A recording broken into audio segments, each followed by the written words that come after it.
Joining me now, first-class father, Daymond John. Welcome to First Class Fatherhood. Thank you. Thanks for having me. It's an honor to have you here. Let's start like this. How many kids do you have? How old are they? I have 3 children. I'll tell you, talking about my staff, about 30 of them, some. But now I have 3 children. I have two. I'm surrounded by beautiful little girls, 29, 24, and 6. Very cool. If you could, Daymond, just for those who may not know, if you could just take a second to hit my listeners with a little bit about your background and what you do. Yeah, background. Grew up in New York City during this amazing time of hip hop, which is the 50th anniversary. Lower middle class area, single mom,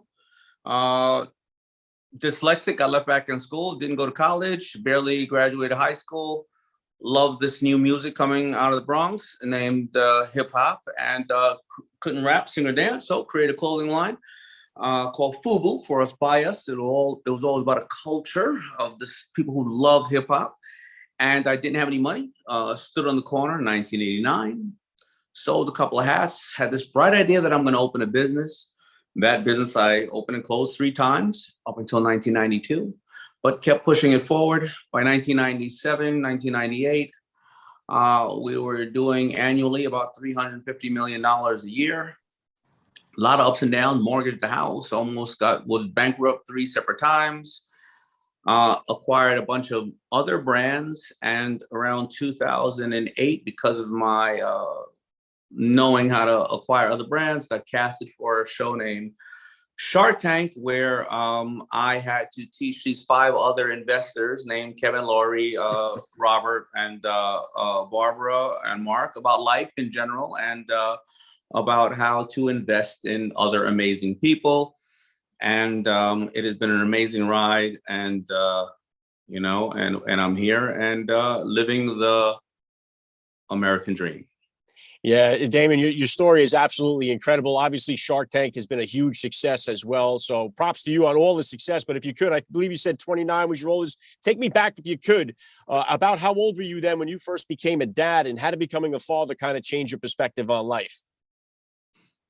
Oh, so 29 minus 5, 53 minus 29, whatever that area is, it became, I have 3 girls, so this is my first, and I had a new appreciation for women.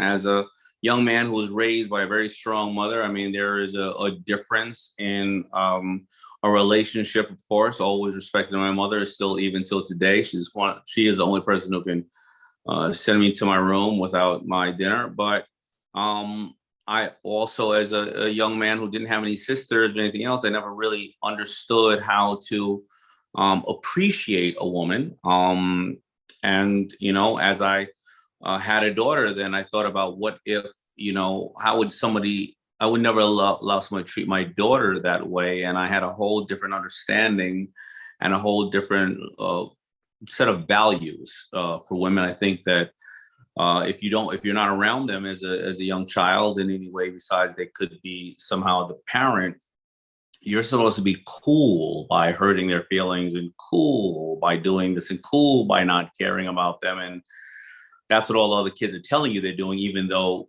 they're in love and they're not telling you the truth.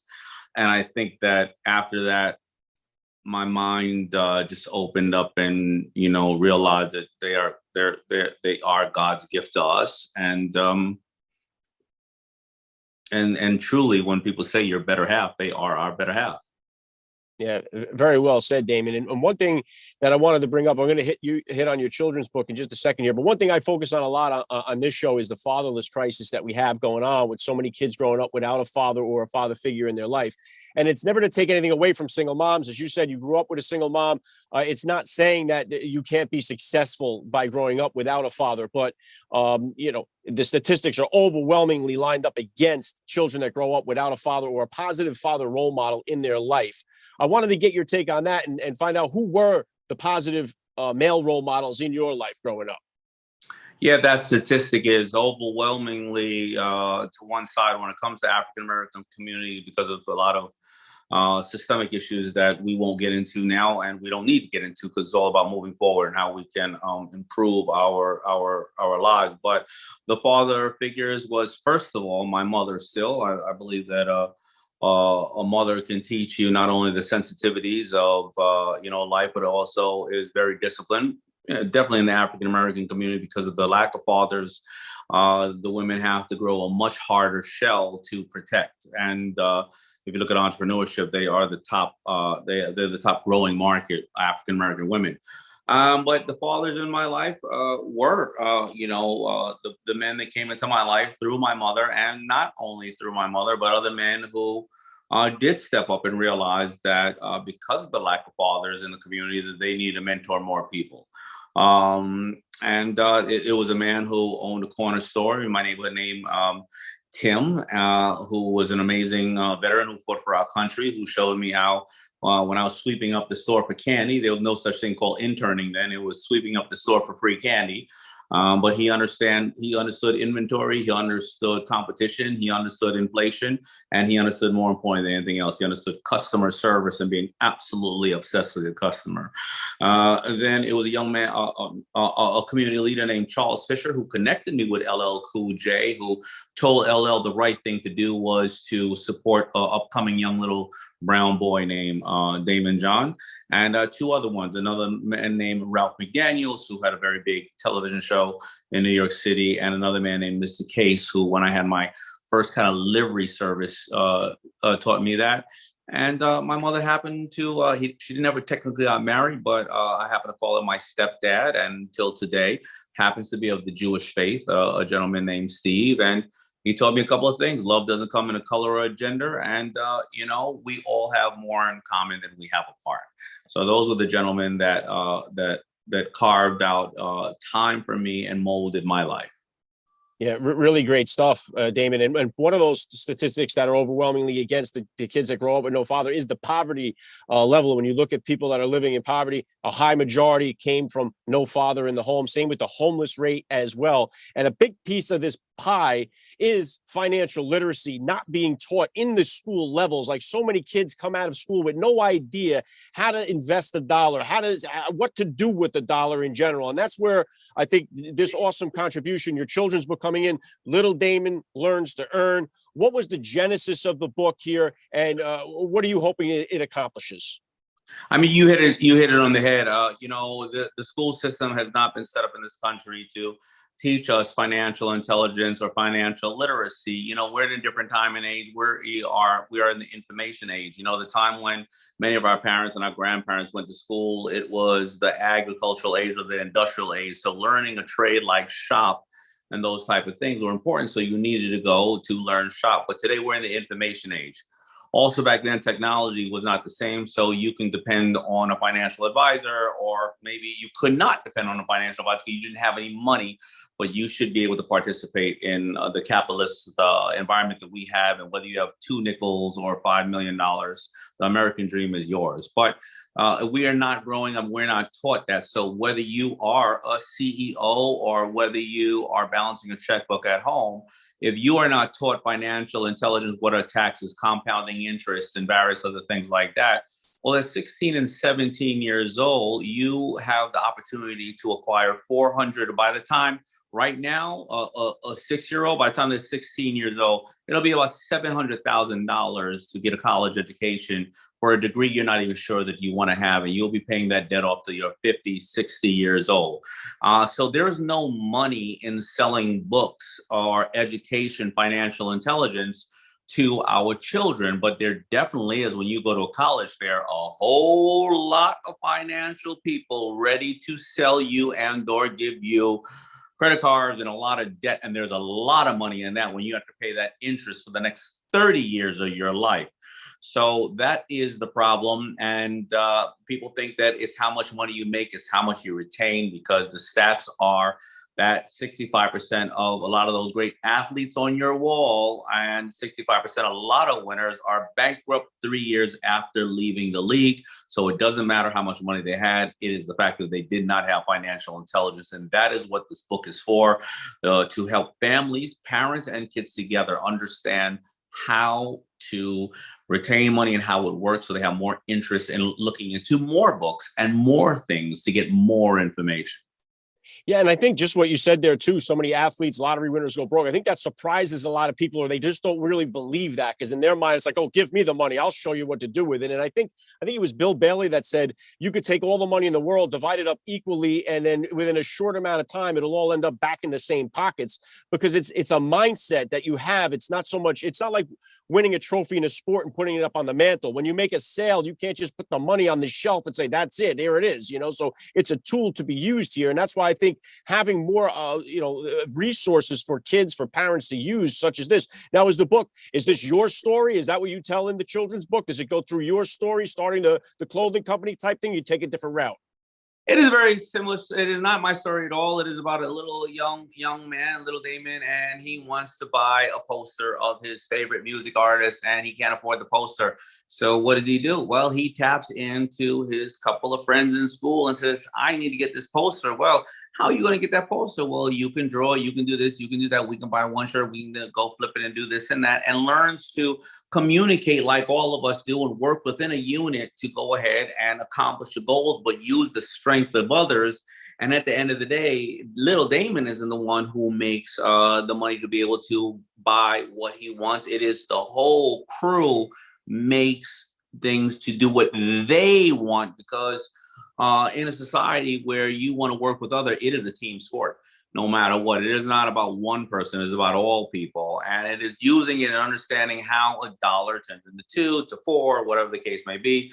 And that is what's critical about the book. It opens your mind. And if we look at a lot of the people incarcerated, the only thing they saw, is the people are driving by in fancy cars, and they didn't really see how they made that money. But they can make the same amount of money taking a box of pencils that cost $2, and by the time you sell each one for 25 cents, it's now $4, right? And they don't have to look over their shoulders. So this is critical, and it opens up a child's mind. A child's mind is endless, and when a child realizes they can acquire the things that they want through the simple habits of whatever they right now are buying, they can sell. And that's the exact thing that the book really touches on, where parents and kids can learn in a very soluble way in a story to go out and start thinking and doing more. And it's amazing too, because we see it in our everyday life. Just if you go to the local bodega and you buy a Lucy, that guy's selling them for $1 a piece. So back in the day, whatever, $1 a piece, and he's making $20 on a pack of cigarettes that he was selling for $5. So it's like you see it. It's just you don't realize how simple you can process these things. Again, that's why I love it. Little Daymond Learns to Earn. I'm going to put the link to the book in the description of this podcast episode, so my listeners can get over there and check it out. One other thing I wanted to ask you too, Daymond, about what you said about the college hustle that's going on here with so many kids. Being in the Shark Tank for so many years now and seeing so many different entrepreneurs come in from all different walks of life, is there something to the college degree that separates the people that come in? Or is it an overwhelming amount of college educated people, or are you seeing less and less people with the college degree and just that drive, that hustle coming in with that energy? No, I see both. I have absolutely nothing against higher education. I do believe that you do need to educate yourself one way or another, because you're either going to learn off your mistakes or your mentors, and your mentors can be in college. And please do me a favor. Don't start cutting people open on a surgery table if you didn't go to school for that. That's not something you can learn on the street. I am seeing all of that, but I'm also seeing people who went ahead and they went and got the college degree because they were really following their parents' goals, that you need to be this type of person to be successful. And I see others that do not have a college degree and are very successful. So, it's really about discipline, and it's about taking inventory of what you have. If you have the opportunity to go to college, please do. But maybe before you decide to go out and get a loan, what can you do? Because there's so many grants out there, and there's so many other things. But a lot of us are on this hamster wheel, and we turn back and say, I just did something for somebody else. I did it for my mother. I did it for society. You need to do it for yourself. I do believe that college is important, and I take nothing away from the amazing higher learning and the educators that dedicate themselves to our children. I just want the kids who are educating themselves know they want the job, know they want that education, and know that they can afford it. Because the stat is that a kid graduating college today, 50% of them will retire with a job title that doesn't actually exist today. So if I told a kid 10 years ago they were going to be a social media expert or a drone operator, they would be like, what is that? or maybe 15 years ago. So I just want people to make the right decision, because we are turning into a country of debt, and it hurts all of us when people are there's a lack of resource around and they made the wrong decision, and the right people are getting wealthy off of it. Yeah, and again, too, what's mind-boggling to me, Daymond, is the fact that we have these devices in our pocket that enable us to have access to the greatest financial books, the greatest literary books ever written, the best music that's ever been produced.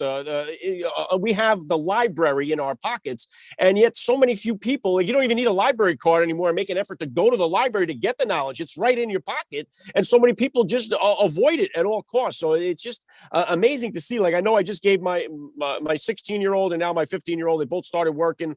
My 15-year-old got his first job, and I give them the book, The Richest Man in Babylon, as a starter for them to kind of get that idea of what to do with the money. Is there any other type of particular book, obviously other than Little Daymond Learns to Earn, that you recommend parents to give their kids to maybe get a head start on financial literacy or learning what to do with a buck? Well, listen, I've always been a big fan of Rich Dad, Poor Dad by Robert Kiyosaki, and Robert also has a game called Cash Flow. Monopoly is a very good game, but the best thing to do with your kids, because giving them a book and putting it in their face, they may or may not read it. But you know what? Whatever you want to learn, the same way that you follow 50 Instagram sites for dancing or cooking or funny jokes, just tell them to put it on their feed. I don't care if it is crypto, which is horrible today, obviously, or real estate or whatever, or financial intelligence. Put it on their feed and let them slowly scroll through it. Before you know it, they catch a meme here, a meme there, a meme here, a meme there. And then all of a sudden in a year, they're digging more into it. The thing is that it's not the traffic that we're looking at. So whether you're looking at TV, well, a lot of the credit card companies, they have the money to keep promoting, right, their product. They don't mean you any harm, and they're financial institutions that we need out there. But there is no money in saying, hey, I want you to work harder to be smarter so you don't spend money. Nobody's making money off of it, so nobody can push it. Yeah, wow. I love that, Daymond. And let me bring it back into you as a father for a second here, being a girl dad. What type of disciplinarian would you say you are as a father with the kids growing up? And is that different than the discipline style you grew up with? Yeah, I'm called the Disney dad. So I kiss my girls no matter what they do, right or wrong, because I have amazing, amazing partners. My first wife, we separated and parted ways, still one of my best friends. And I attribute my girls, they are great contributor to society because of her. And my wife now is an amazing, amazing mother. And I am a Disney dad. No matter what my daughters do, I go, oh my God, there's a kiss hanging off your cheek. And I kiss their little cheeks. And I'm sorry, I can't, they melt my heart. There's nothing else I can do about it. Yeah, I love that. I have 3 boys, and we got our girl on the 4th try. And it's amazing the way that I discipline her is far different than I am with my boys. And it's just, it's been a really great experience in my life to get a chance to get the girl. Yeah, listen, I'll tell you that my only form of education to my daughter in a sense is to always make sure that she sees me treat her mother with the ultimate respect and be absolutely head over heels in love with her, and to show her that she deserves a man's love, or however she grows up, she deserves love, and even when we disagree, we can agree to disagree without anybody taking a position of somebody being better than the other. Yeah, well said. And throwing it back to the Shark Tank there, I've had several dads on the podcast here who got deals on the Shark Tank, changed their lives. It's such an awesome resource and a valuable, opportunity for so many people to make a score. I wanted to ask you, what advice do you have for the dad out there that's working in a job that he hates, has ideas, watches Shark Tank? How does he get from where he is in this routine job that he's repeating and has this dream of creating something and getting into that place on the Shark Tank or beyond? What's his moves? What kind of advice do you give to that dad? Yeah, well, first of all, make sure that you slowly invest in wherever you want to go. The burn the bridges concept and what people say is not worth it. You have to pay the bills, and you have to feed or take care of those amazing children that you have. So what you want to do is put maybe 10%, 20%, and be very disciplined on how you put that time and education into what you want to do. Do not go and spend a dime. The first thing you spend in the first 6 months of where that new business is, time investing in what is the business? How does it work? Who do I contact? Another thing, if you're fortunate enough to have a significant other, set goals with that significant other. We are only 17 days into the new year, and everybody's talking about, they haven't done their goals and acting like the whole year is over. We still have 347, 48 days left. The sexiest thing you can do in your entire life is to set goals with your significant other so you're on the same page. The biggest challenge with anybody, whether you're in a business or whether you're in a relationship, is the cloudy area of misunderstanding where both parties are assuming that the other party knows what they want. Be on the same page and set time and action calendars. We're going to do that in 2 months, 4 months, 6 months, 9 months, 12 months. If it doesn't work out, we'll close it up. If it does, we'll move forward. It's really about being disciplined. And more importantly, do exactly what you love. If you're chasing everybody thinking, I'm going to make money because that person made money, that's not the case. Do exactly what you love. Like I said in the opening, anything you're buying or consuming or whatever you're doing on your time off, you can sell it instead of buy it. Yeah, great stuff. I love that. And obviously, parents become great innovators because we come into all these different, things that we've never come across before. We make stuff up on the fly. I know a lot of parents have come away with deals in the Shark Tank. Is there one in particular product you've seen over the years from the parent that you would tell parents is a must-have? Anything you invested in, or maybe some of the other guys? What would you say would be the top one maybe that you've seen come through from a parent? I cannot think of any at the moment because there was so many where there was somewhere it was managing or governing when a child is in a car and driving and on the phone and can prevent crashes and things of that nature. Maybe the one that I would have to say it was a big tearjerker for all of us was Cupboard Pro. Not because it was something that a parent must acquire. It showed that three children, 2 girls and a little boy who lost both of their parents to cancer, and the father was a fireman chef who died serving us by 9/11 related causes 10 years later. His love and his passion for what he did, he instilled in his children. His children went on to create that business, run that business, and become very successful. I know he's looking down in heaven at his children. Wow. Wow, awesome stuff, Daymond. And obviously, you just mentioned 17 days into the new year here. You got the new book on the way. What other goals do you have for yourself here for 2023? What can we expect to see from you here?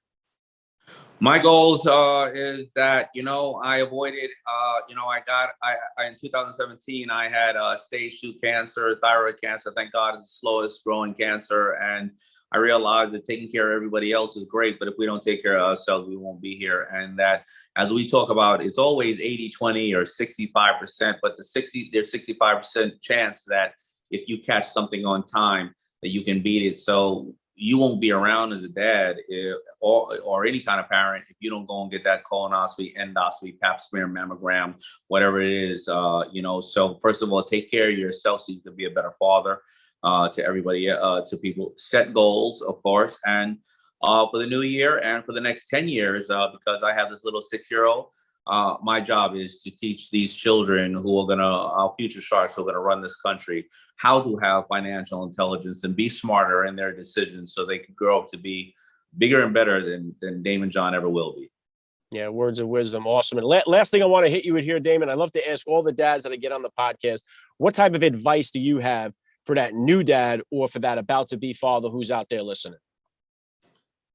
Ooh, that is a tough one. You cannot control so many things. And, I think one of the best things is, as your child grows, your child will grow to be that person that they grow into be, and they're going to want to try new things. And the best way that when they try new things, then it is like, bad things, just laugh at them. You want to smoke? Oh, God, really? Oh, go do that. Oh, yeah. Oh. My mother just had sometimes, and I'll go, no, no. It's. But there are so many other key things to think about. But that comes to mind quickly. But again, I don't know. There's so many other things to think about. But at the end of the day, it's going to be what you always hear: lead by example. Kids don't listen to what you say. They do what you do. Yeah, very well said. I love the message. It's been an honor for me. I got to say, Daymond John, you're a first-class father all the way. And thank you so much for giving me a few minutes of your time here on First Class Fatherhood. I appreciate you, and you are as well. Thank you for what you're doing, man.